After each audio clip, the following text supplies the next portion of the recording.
लो भाई बब्बन, बन गई तस्वीर। जरा देख कर बताओ कैसी बनी है। अरे भाई मोहन, मेरी सलाह मानो तो तुम रहने ही दो। एक पेंटर बनना है तुम्हारे बस की बात नहीं है। हाँ, तुमने सही कहा। मुझे भी कुछ ऐसा लगता है। हैं, आज शाम की गाड़ी से मैं शहर वापस जा रहा हूँ। कुछ जरूरी काम आ गया है। शहर से वापस आने के बाद तुमसे मिलता हूँ। मोहन अपने घर के दरवाजे पर ताला लगा देता है और वहां से चला जाता है। फिर उसी रात अचानक तेज हवाएं चलने लगती हैं। चारों तरफ डरावना माहौल बन जाता है। तभी मोहन की बनाई हुई पेंटिंग की वो औरत एक खतरनाक चुड़ैल में बदल जाती है और पेंटिंग से बाहर आ जाती है।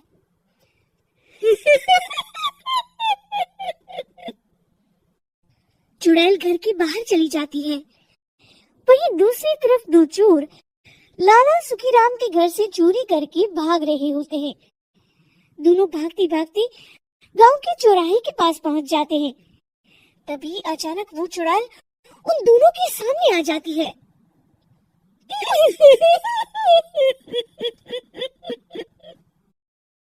अरे मर गया रे! ये चुड़ैल कहाँ से आ गई? अरे मैंने तो तुझसे पहले कहा था कि आज अमावस्या की रात है। आज हमें चोरी नहीं करनी चाहिए। हाँ भाई बिल्ला, तुमने बिल्कुल सही कहा। जरा इसके दांत तो देखो, कितने बड़े हैं। चुड़ैल उन दोनों की तरफ बढ़ती है।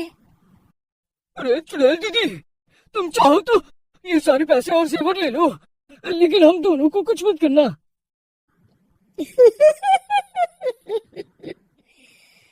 पैसे और जेवर के लालच में तुम इंसान दिखते हो, हम चुड़ैल नहीं।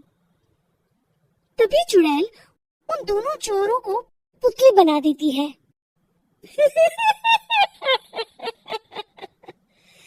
मैं किसी को नहीं छोड़ूंगी। अब कोई मुझसे नहीं बच सकता।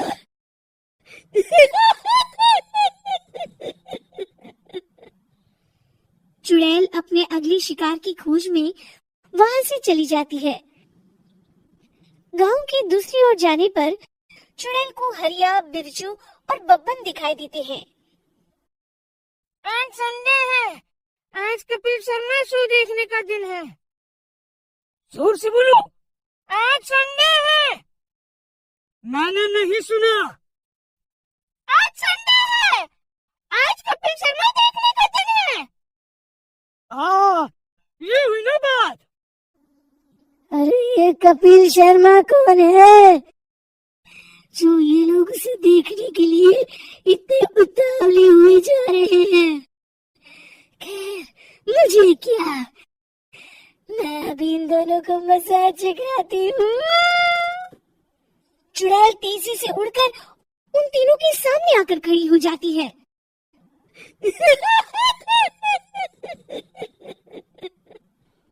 कपिल शर्मा शो बाद में देखना, पहले मुझे देख लो।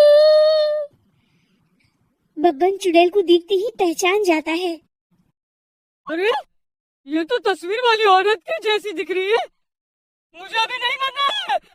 अरे भागो रे! तीनों वहां से भाग खड़े होते हैं। बब्बन तो किसी तरह अपनी जान बचाकर वहां से भाग जाता है, लेकिन हरिया और बिरजू को चुड़ैल पकड़ लेती है और उन्हें पुतला बना देती है। फिर चुड़ैल बब्बन को पकड़ने के लिए उसका पीछा करती है, लेकिन बब्बन उसे कहीं नहीं दिखाई देता। अरे वो मोटा तो बड़ा तेज भागता है, शायद उस तरफ गया होगा। बब्बन एक दीवार के पीछे छुपकर बैठ जाता है और चुड़ैल उसके सामने से आगे निकल जाती है। बाल बाल बच गया। अगली सुबह बब्बन सभी गांव वालों को सारी बात बता देता है। फिर उस चुड़ैल के डर से रोज शाम होते ही पूरे गांव में सन्नाटा छा जाता था और कोई भी अपने घर के बाहर नहीं निकलता था। अरे ये क्या हो गया, इतनी देर से घूम रही हूँ, अभी तक एक भी आदमी नहीं मिला। अरे कहाँ मर गए सबके सब। चुड़ैल वहां से चली जाती है इस तरह कुछ दिन बीत जाते हैं। फिर एक दिन मोहन गांव वापस आता है।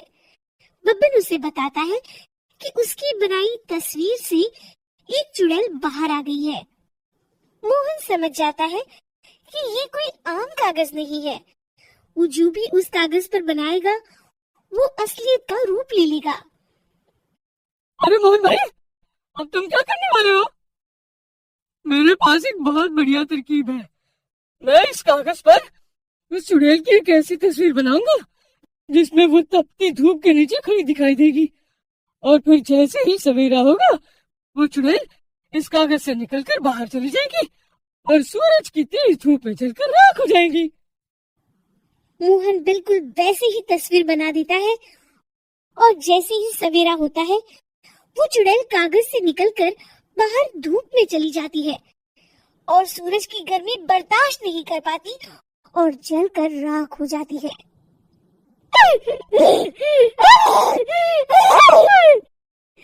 ये मुझे क्या हो रहा है? मैं सूरज की रोशनी बर्दाश्त नहीं कर सकती। मेरा पूरा शरीर जल रहा है।